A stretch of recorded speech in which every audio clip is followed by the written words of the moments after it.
we came to Mumbai way back in 89. We had a dream that when we come to Mumbai, we succeed somewhere. It's a city which welcomes everyone, but you can sustain here only when you are consistently doing the same thing over and over again without having to worry who are your other peers.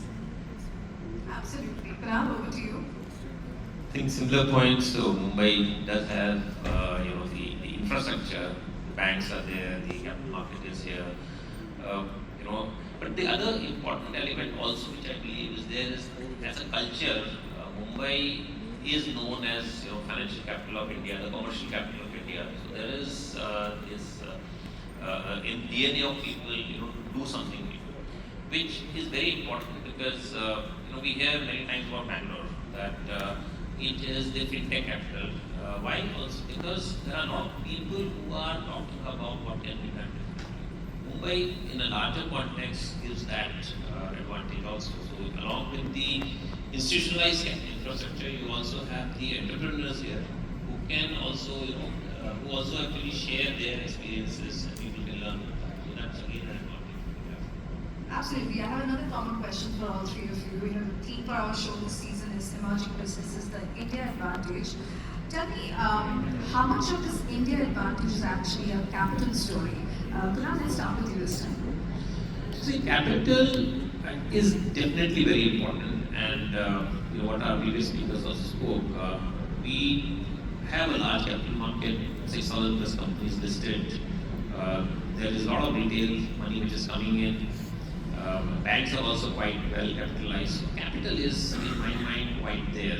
Although we do need capital, I'm not saying we are fully self-sufficient. But I think if I look at the MSME sector primarily, it is the access to capital. So how do you make sure that the access to capital is there?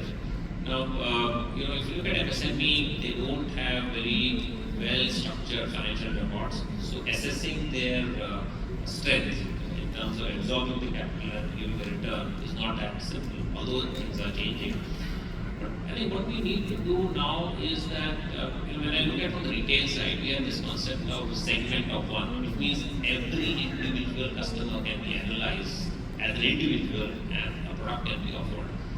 I think we need to move towards that rather than looking at MSME, let's say, as a one pool, especially the micro ones. Can we look at them as specific industry clusters? So let's say somebody is in textiles, somebody is in electronics, somebody is in services, and then look at what are the financial health indicators there with deep knowledge, so that capital can be provided much more quickly and easily. I think that is something in my mind needs to be done. We do have the digital infrastructure also, but again, let me give an example here. This happened during COVID time when I was trying to buy something, and I asked somebody, I asked the merchant that, do you have UPI, can I pay? And there was a blank face. I think in this room probably everybody know UPI, but the merchant did not know. Then I asked, do you have GPay? He said yes. So many times the financial literature is quite complex, and MSME probably doesn't know what is the real offer behind their financial infrastructure in that very complex worlds which are there. And that's another thing which I believe needs to be done.